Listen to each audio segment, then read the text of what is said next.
Barakatah Yahweh, Barakatah Yahweh Shah, Barakatah Yahweh, Barakatah Yahweh Shah. All praises to Yahweh, Bahashem Yahweh Shah, Bahashem Rekakadash. Yahweh being the name of the Heavenly Father, Yahweh Shah being the name of His only begotten Son, who they ignorantly call Jesus Christ. Now I'm going to start with Joel chapter 3. Joel 3 and 9. It say, proclaim ye this among the Gentiles. Prepare war. Wake up the mighty men. Let all the men of war draw near. Let them come up. Verse 10. Beat your plowshares into swords and your pruning hooks into spears, and let the weak say, I am strong. Verse 11. Assemble yourselves and come, all ye heathen, and gather yourselves together round about. Hither cause thy mighty ones to come down, O Lord. So this is what the Lord is saying to these heathen, because it's time for war. When you see these wars, these armies, I mean in the Middle East, you can tell that he's assembling these armies. And it's more of a spiritual symbol too, because that's what the Cold War is all about. The Cold War is just talk. But then when the war get hot, that's when they going into battle. They're using the weapons. They're not just saying that they're going to use the weapons. They actually using the weapons, the swords. But this all stems from Isaiah 34. Isaiah 34, I'm going to start at 1. It say, come near, ye nations, to hear and hearken, ye people. Let the earth hear and all that therein. Let the earth hear and all that is therein, the world, and all things that come forth of it. Verse 2. For the indignation of the Lord is upon all nations, and his fury upon all their armies. He hath utterly destroyed them. He hath delivered them to the slaughter. See, he's rounding them up because he's going to deliver them to the slaughter. This is what he's rounding them up for. And to explain what I was saying about, it's more of a spiritual gathering. Revelation 16:14.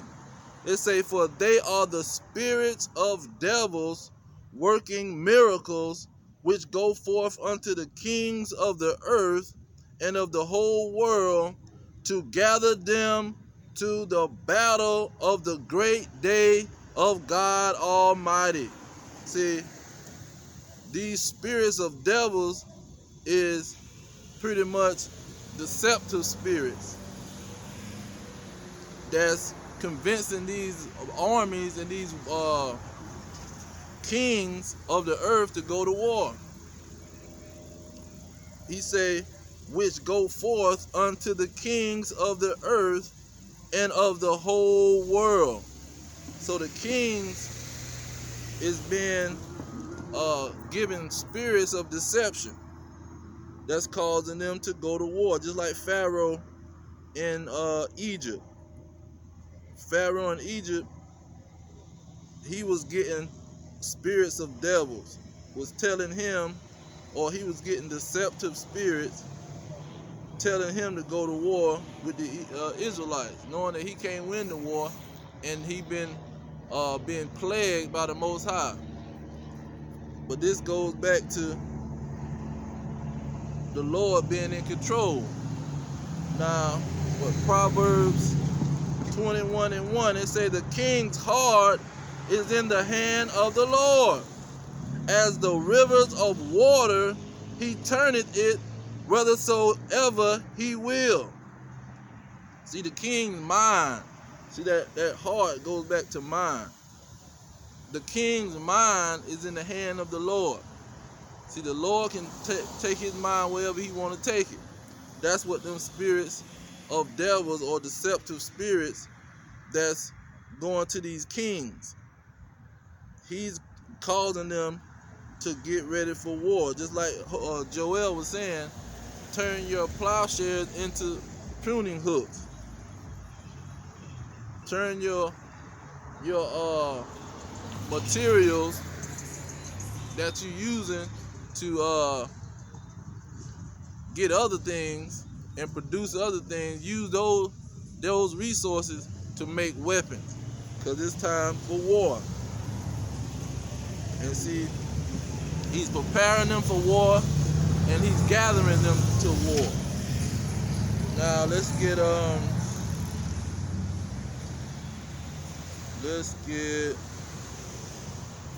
Zephaniah. Zephaniah 3 and 8, because he really spells it out here in Zephaniah 3 and 8. He said, therefore wait ye upon me, says the Lord, until the day that I rise up to the prey.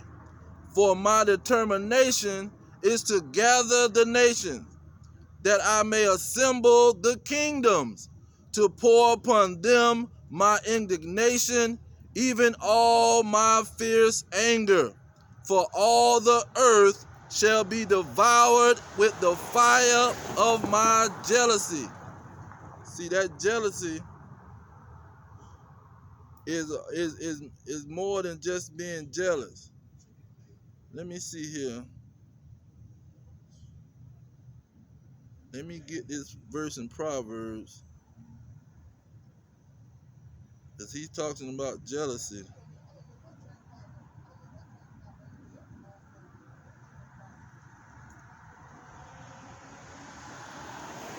Proverbs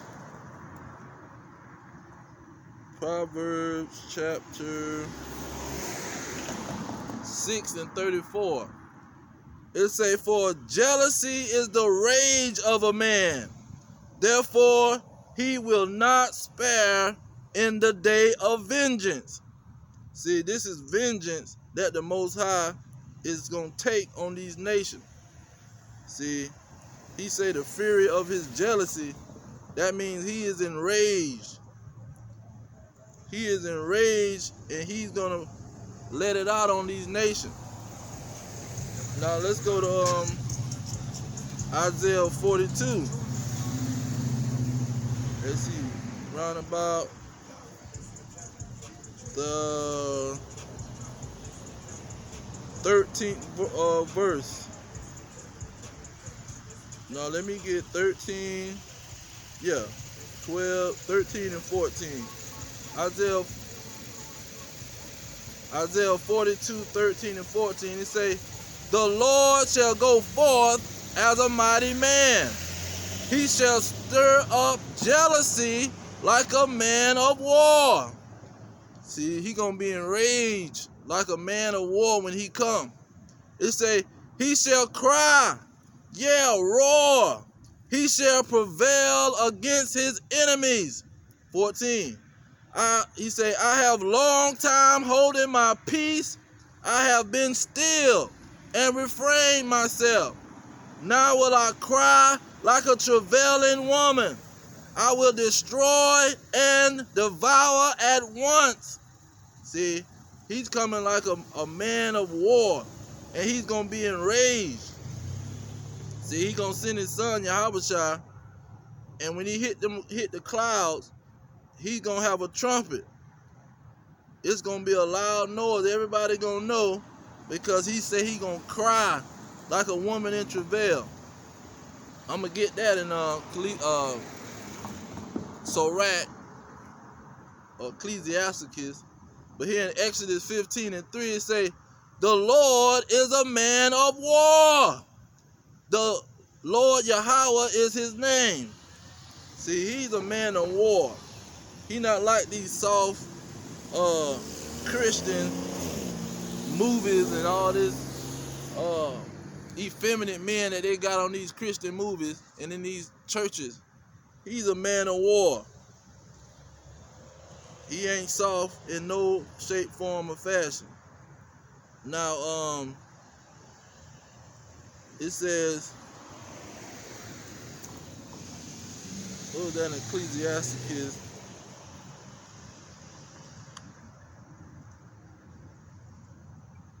Ecclesiastes say he's a man of war. I done lost my train of thought. Now, Ecclesiastes, it talks about, the women.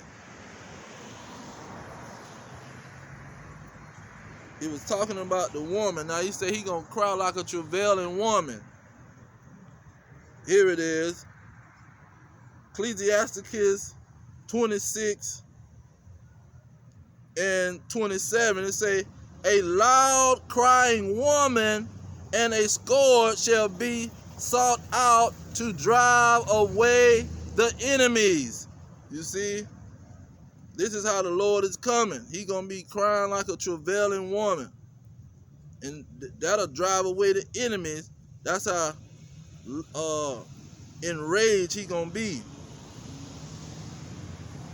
Let me get that in Isaiah 66. Isaiah 66 and 15, it say, behold, the Lord will come with fire, and with his chariots like a whirlwind, to render his anger with fury, and his rebuke with flames of fire. 16, say, for by fire and by his sword will the Lord plead with all flesh, and the slain of the Lord shall be many. So when he come in rage, it ain't gonna be no calming them down. He's gonna be ready for war, and he's gonna be releasing his anger. Now, let me get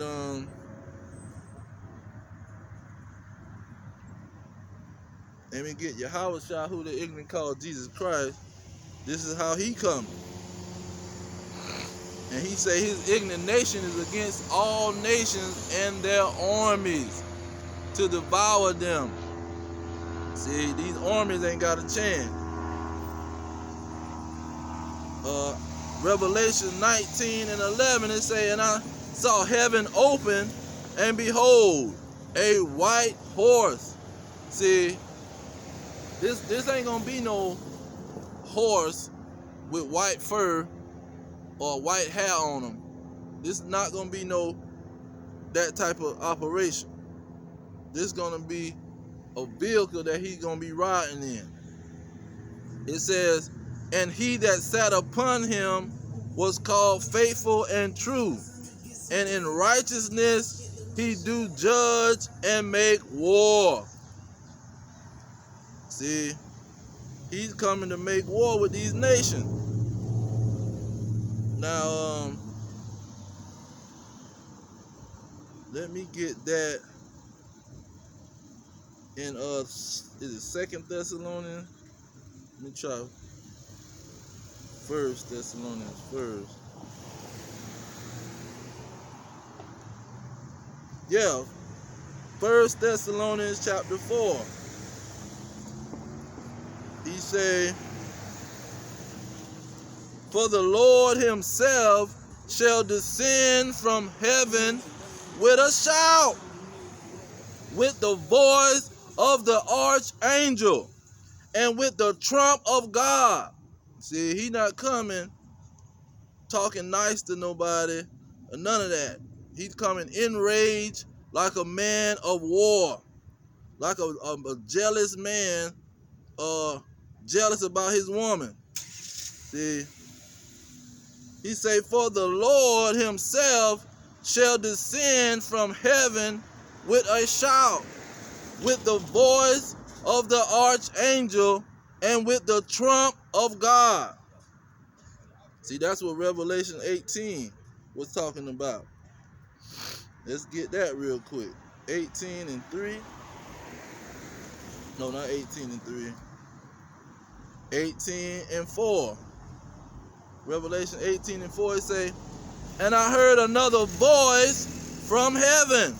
See, as he's coming, waging war, he's going to be telling his elect. And I heard another voice from heaven saying, come out of her, my people, that ye be not partakers of her sin, and that ye receive none of her plagues. See, that's the elect he's going to be calling to come out. Now let me get that in Revelation 11. And it's the same vision in 5 or 6 places. He's saying the same exact thing. Revelation 11 and 12. It said, and they heard a great voice from heaven, saying unto them, come up hither. And they ascended up to heaven in a cloud, and their enemies beheld them. See, it's going to be a rescue mission. It's going to be a rescue mission that go down, because they going the elect is going to have a test pretty much that they got to pass. Let's get that in Revelations 3 and 10. It say, because thou hast kept my word of my patience. Let me read that again. Because thou have kept the word of my patience, I also will keep thee from the hour of temptation, which shall come upon all the world, to try them that dwell upon the earth. See, everybody gonna go through it. The elect gonna pass the test, but everybody gonna go through the test. Revelation 2 and 10. It says, for fear none of those things which thou shalt suffer. Behold, the devil shall cast some of you into prison. See, ain't no spirit coming from under the ground, or a spirit gonna materialize and throw somebody in the jailhouse. See, it ain't that many Negroes a part of the police. See, here in America, you got a couple Negroes, the sheriff, and they a bunch of sellouts anyway. But he say, and the devil shall cast some of you into prison. See, that's talking about these so-called Edomites, these white, red peoples. Because ain't nobody white. That's just a lie from the real deceiver. It says, that ye may be tried. See, that's the test that they're going to have to pass. They're going to have to pass the test of being thrown in jail and risking their life. It say, and ye shall have tribulation 10 days, but be faithful unto death, and I will give thee a crown of life. You see, this is why he's going to allow the elect to get touched, because they got to be faithful to the death. See, there ain't going to be no free ride on the chariot, and you ain't put in no work. See, you ain't going to get on no chariot if you ain't put in no work. Now, let me get that tribulation.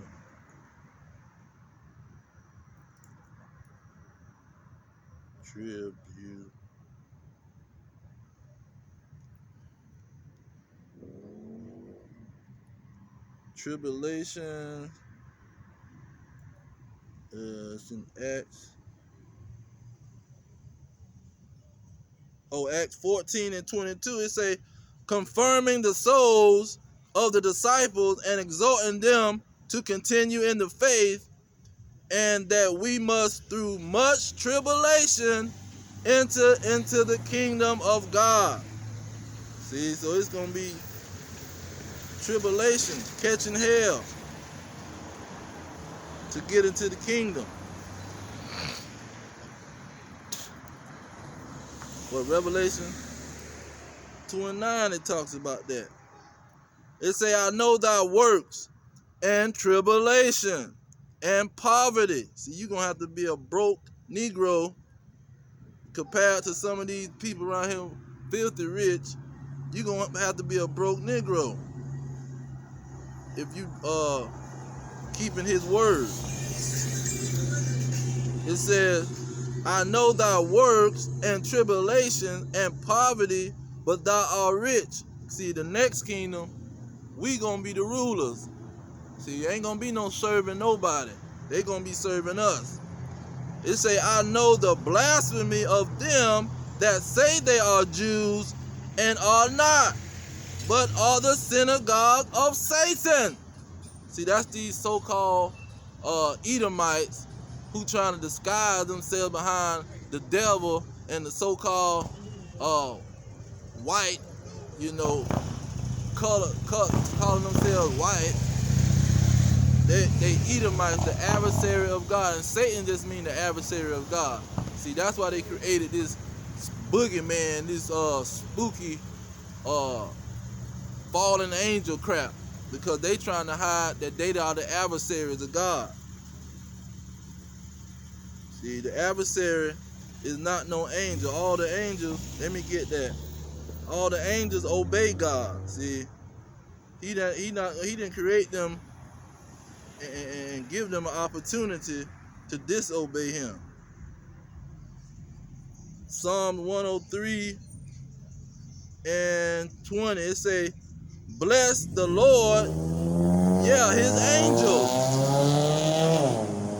Bless the Lord, yeah, his angels that excel in strength, that do his commandments, hearkening unto the voice of his word.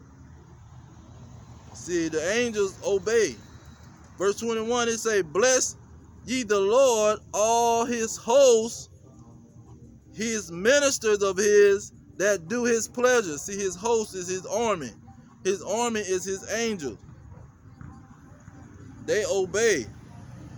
See, they don't sit around. That's why when Yahushua came on the scene, he talked to the so-called spirits, which they changed it into some demon. But he talked to the spirits and they obeyed him. They did what he said. They didn't say, say nothing crazy to him and run off. They didn't say, forget you, the Messiah, Son of God, and run off. They didn't curse him out. They said, oh, okay, whatever you want us to do. They gave him praise and said, oh, the Son of God. See, they wasn't rebellious. Same thing with Job. Let's get Job. Just to see that the battle, see, this battle that's finna happen, it ain't between no angels and God. See, that's the devil telling a lie. See, he want everybody to not look at him. As soon as you bring up slavery, he coming to all kind of other stuff. Oh, well, men and the devil, he gonna bring up the devil instantly because he don't want to take accountability. Let's see here.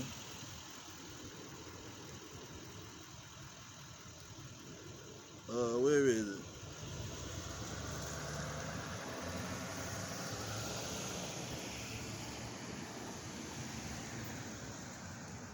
And I don't even really want to use Job, because Job really could have been talking to these darn Edomites, because Job was in the land of the Edomites, the so-called white man. He was in their homeland. See? And God deal with them too. Like he gave Nebuchadnezzar a dream. So it's really no account other than let's get 1 King 22, is it? 1 King 22, he say, And the Lord said unto him, wherewith? Oh no, verse 21. Let me start at 21. Yeah, let me start at 21. He say, and there came forth a spirit and stood before the Lord and said, I will persuade him. See, this is a spirit coming before the Lord. He said, and the Lord said unto him, wherewith? And he said, I will go forth, and I will be a lying spirit in the mouth of all his prophets. See, he have spirits to go do what he want them to do, and it ain't always something beneficial. Let me get that in Ecclesiasticus. It's really Ecclesiasticus debunk all of that fallen angel crap. 39 and 28, it say, there be spirits that are created for vengeance, which in their fury lay on sore strokes. In the time of destruction, they pour out their force and appease the wrath of him that made them. See, he made spirits to destroy people. See, he made spirits to do all kind of things. Look at verse 29. He said fire. That's why he called his angels consuming fire. He said hail and famine and death, all were created for vengeance. Verse 30, he say, teeth of wild beasts. See, when somebody get ate up by a lion or a tiger or a bunch of dogs, or they get bitten by a snake, this the Most High. He created that animal to be able to bite somebody in their behind. He said, teeth of wild beasts, scorpions, serpents, and the sword, punishing the wicked to destruction. See, when all hell break loose, you gonna see all kind of animals all around. And you gonna see Negroes getting ate up right in front of your face. Negroes gonna be getting ate up, especially these women. The animal gonna smell that period blood, because when the grocery store closed, ain't gonna be no, oh, I'm gonna go get me some tampons from Dollar General. Dollar General gonna be closed, and they gonna ramshack that place off the rip. That place gonna be gone down. Walmart closed down. The military done probably moved up in there. Ain't gonna be no, I'm gonna go get this and that. See, these animals gonna smell them. And if they don't got no man to protect them, they free game. It says, let me get verse 40. He creates spirits especially to put it on these wicked people. He says, death and bloodshed, strife and the sword, calamities, famine. See, that's what's going on now. You got these truckers going boycotting. The truckers doing all kind of rebelling against the situation. You got the stores locking up meat. See, when you got to put meat, a lock on a piece of meat, a piece of steak, the steak $20, and you got to put a lock on it. You got to put a lock on a freaking piece of meat. That's when you know famine is coming, and it ain't gonna just be because they don't got the food. It's gonna be because these Negroes stealing out the store, stealing out of stores done went up 300%. And those are spirits. See, he making the people go in the stores and steal. It says, let me start over. It says death and bloodshed, strife and sword, calamity, famine, tribulation, and the scourge. Verse 10. These things are created for the wicked, and for their sakes came the flood. See, he ain't no soft person, man. He only chose Noah and his sons to survive the operation. He sent Noah to go out and warn the people, but only he put a spirit on Noah to obey. he let these other people get drowned. He didn't give them a spirit to want to listen. See, because that was going to be an example. That was the first death, to let you know he would put you to death. He's not going to have pity on you every time.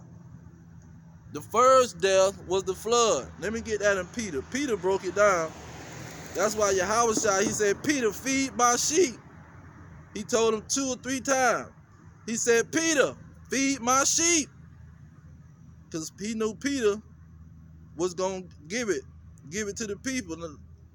Okay, 2 Peter chapter 3, I'm going to start at verse 5. It says, for this they willingly are ignorant of, that by the word of the heavens were of old, and the earth standing out of water and in the water.